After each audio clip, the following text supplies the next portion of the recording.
अस्सलाम वालेकुम, मेरा नाम है मोहम्मद महताब। आई होप कि आप बहुत बढ़िया होंगे। आज जानेंगे इस्लाम में इतने तेज़ से क्यों इस्लाम को अपनाते हैं। इस वीडियो में बात करते हैं। वीडियो देखने के बाद अगर ये वीडियो पसंद आई है तो जाकर ओरिजिनल भी वीडियो आप देख सकते हैं। मैं डिस्क्रिप्शन में इनका लिंक डाल दूँगा। वीडियो को लाइक करें, वीडियो को सब्सक्राइब करें। देखते हैं वीडियो।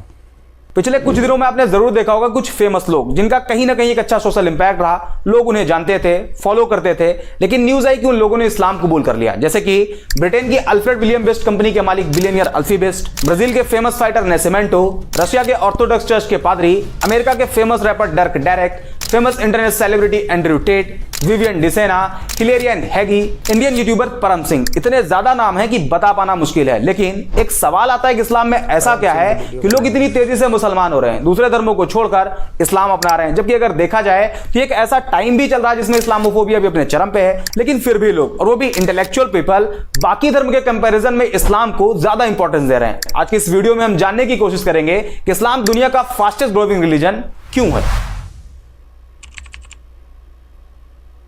इस वक्त पूरी दुनिया की पॉपुलेशन 8 बिलियन मार्क को क्रॉस कर गई, जिसमें Christian 31.11%, Muslim 24.9%, secular, non religious, agnostic, atheist, इन सब की पॉपुलेशन 15.58%, हिंदू 15.16% और बाकी बचे 13.25% में सभी रिलीजन आते हैं। दुनिया में पहली सबसे बड़ी मुस्लिम पॉपुलेशन इंडोनेशिया में रहती है, दूसरी पाकिस्तान में और तीसरी इंडिया में। तो स्टडी के मुताबिक 2050 तक इंडिया दुनिया का सबसे बड़ा मुस्लिम पॉपुलेशन वाला देश होगा। लेकिन अगर आप वर्ल्ड वाइड देखते हैं तो इस्लाम का ग्राफ लगातार तेजी से आगे बढ़ रहा और साल 2060 तक इस्लाम दुनिया का सबसे बड़ा रिलीजन बन जाएगा। Japan, Europe, France, America, India जैसे कई देशों में इस्लाम सबसे तेजी से आगे बढ़ने वाला धर्म बन गया है। तो अब सवाल आता है कि आखिर इस्लाम इतनी तेजी से क्यों आगे बढ़ रहा है। तो इसका पहला रीजन जो हमेशा से बताया गया कि मुसलमानों में फर्टिलिटी रेट बहुत ज्यादा है, बाकी रिलीजन के कंपैरिजन में मुसलमान ज्यादा बच्चे पैदा करते हैं। यही वजह है कि मुसलमान तेजी से आगे बढ़ रहे हैं। जबकि सेंट्रल हेल्थ मिनिस्ट्री के सर्वे के मुताबिक मुसलमानों के बीच फर्टिलिटी रेट भी कम हुआ है। दूसरा रीजन, दूसरे धर्म के लोग तेजी से इस्लाम की तरफ अट्रैक्ट हो रहे हैं। पर डे कहीं ना कहीं से न्यूज आती है किसी फेमस इंडिविजुअल ने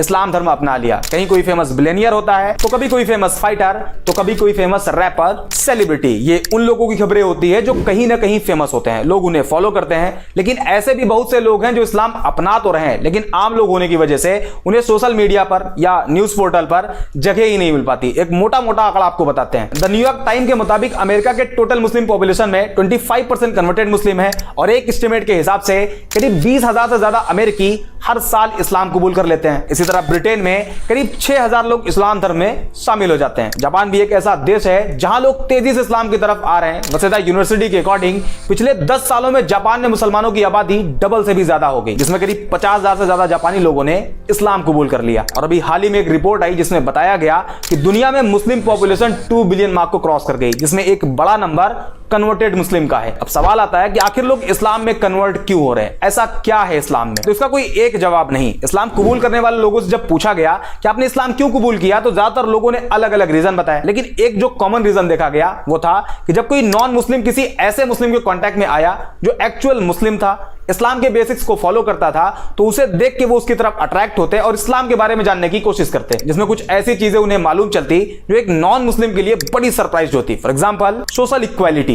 बाकी धर्मों में देखा जाता है कि एक इंसान को दूसरे इंसान के आगे काफी नीचा दिखाया गया है। जैसे इंडिया में जातियों में बांट दिया गया, उसमें भी कैटेगरी बना दी गई और सबसे कमजोर कास्ट कैटेगरी को शूद्र बताया गया। ऊंची कास्ट के लोग उन्हें अछूत मानते, उनके हाथ का पानी तक नहीं पीते। इसी तरह दूसरे धर्मों में काले गोरे इंसान को लेकर डिस्क्रिमिनेट किया गया, काले लोगों को गुलाम बना लिया जाता, उनकी पिटाई भी होती और उनसे जानवरों की तरह काम भी लिया जाता। ऐसे में जब कोई नॉन मुस्लिम जिसे सोशल जस्टिस नहीं दिया गया था, उसने इस्लाम को पढ़ा और पाया कि प्रॉफिट ऑफ इस्लाम ने किसी बिलाल नाम के काले गुलाम को न सिर्फ आजादी दिलाई, बल्कि आजादी के साथ साथ बाकी मुसलमानों के आगे बिलाल को काबे की छत पर अजान कहने के लिए खड़ा कर दिया। इसके अलावा जब लोगों ने प्रॉफिट ऑफ इस्लाम की एक स्पीच के बारे में जाना, जिसमें उन्होंने कहा था एक अरेबियन किसी नॉन अरेबियन से सुपीरियर नहीं, और ना ही कोई नॉन अरेबियन किसी अरेबियन से सुपीरियर है, ना कोई काला किसी गोरे से सुपीरियर है और ना ही कोई गोरा किसी काले से। यह जानने के बाद कि इस्लाम में कोई ऊंचा नीचा नहीं, इस एक पॉइंट की वजह से न जाने कितने लोगों ने इस्लाम कबूल कर लिया। दूसरा रीजन, फॉरगिवनेस। इस्लाम में माफ कर देने वाला जो कॉन्सेप्ट है वो भी बड़ा शानदार है। जब लोगों ने उसे जाना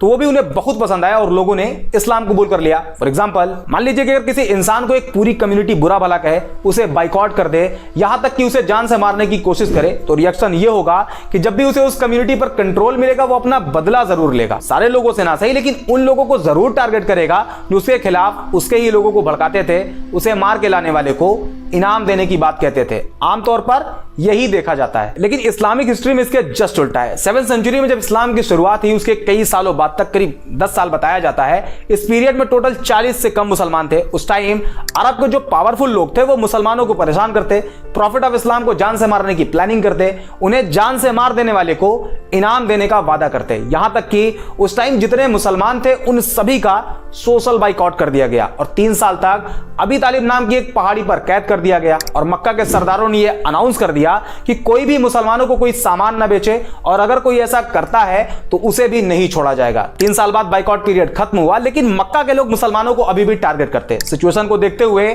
622 ईडी में मुसलमानों को मक्का से मदीना की तरफ जाने के लिए कहा गया, जिसे इस्लामिक हिस्ट्री में हिजरत कहा जाता है। हिजरत मींस माइग्रेशन। मुसलमान मक्का छोड़कर मदीना चले गए। उस टाइम मदीना को यसरब कहा जाता था, लेकिन मक्का के सरदारों का मानना था कि इस्लाम को पूरी तरह से अगर खत्म करना है तो उसके लिए सारे मुसलमानों को कत्ल कर दिया जाए। इसी इंटेंशन के साथ मुसलमान और मक्का के सरदारों की फौज के बीच पहली जंग लड़ी गई, जिसे जंगे बद्र कहा जाता है। इस जंग में मुसलमानों की जीत हुई और इसी हार का बदला लेने के लिए एक बार फिर मक्का के सरदारों की फौज निकली और इस्लाम की दूसरी जंग लड़ी गई, जिसे जंगे उहूद कहा जाता है। लेकिन 10 साल बाद जो मुसलमान मक्का छोड़कर मदीना चले गए थे वो एक मजबूत ताकत बनकर मक्का में वापसी करते हैं। उस टाइम मक्का के उन सरदारों में यह डर फैल गया कि हमने तो मुसलमानों को बहुत टॉर्चर किया है, प्रॉफिट ऑफ इस्लाम को जान से मारने की कोशिश करी है, आज मुसलमान हमसे ज्यादा पावरफुल हैं और अब वो हमें नहीं छोड़ेंगे। इस डर से बहुत से लोगों ने सरेंडर कर दिया और बहुत से लोग मक्का छोड़कर भाग गए। लेकिन जब प्रॉफिट ऑफ इस्लाम ने अपनी बात कहनी शुरू करी तो लोगों ने जो सोच रखा था वो उसके जस्ट उल्टा था और एक पब्लिक अनाउंसमेंट करी गई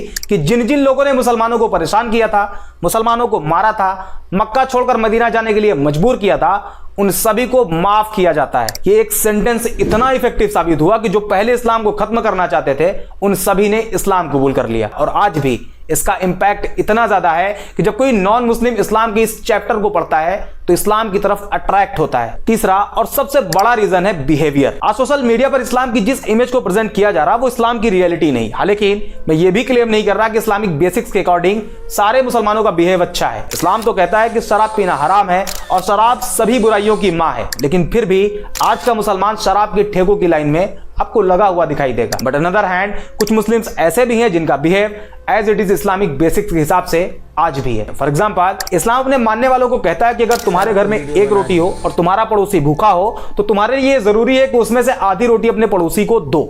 इस बात को मेंशन नहीं किया गया है कि पड़ोसी मुसलमान हो तभी दो, बल्कि कोई भी हो, किसी भी रिलीजन को फॉलो करता हो, आपको उसके साथ वैसे ही बिहेव करना है। और आज के टाइम पर जब कोई नॉन मुस्लिम किसी एक्चुअल मुस्लिम के बिहेव को ऑब्जर्व करता है तो वो उसके बिहेव से अट्रैक्ट होता है और ये रीजन इस्लाम को इतनी तेजी से आगे बढ़ने में सबसे बड़ा रोल प्ले कर रहा है। इसके अलावा justice, tolerance, patience, peace, day of judgement और भी बहुत से रीजन है जिस वजह से लोग इस्लाम को बाकी धर्म के कंपैरिजन में ज्यादा प्रेफर कर रहे हैं। और ये जो आजकल बड़े बड़े सेलिब्रिटी इस्लाम एक्सेप्ट कर रहे हैं उसमें इस्लामोफोबिक एडवर्टीजमेंट भी इस्लाम की मदद खूब कर रहा, क्योंकि जब लोग एंटी इस्लामिक क्लेम करते हैं तो इसका इंपैक्ट पॉजिटिव और निगेटिव दोनों तरह से होता है। निगेटिव ये कि नॉन मुस्लिम कम्युनिटी में इस्लाम को लेकर नफरत बढ़ती है, जबकि इसका पॉजिटिव साइड ये है कि लोग उस एंटी इस्लामिक क्लेम को क्रॉस चेक करने के चक्कर में इस्लाम को पढ़ना शुरू कर देते हैं, जिसमें उन्हें अभी बताए गए पॉइंट्स मिलते हैं जो कि क्लेम से रियलिटी बिल्कुल अलग होती है and eventually they accepted Islam. I hope ये वीडियो आपको पसंद आई होगी। अगर हाँ तो लाइक एंड शेयर जरूर कर दें। बाकी मिलते हैं अगले वीडियो।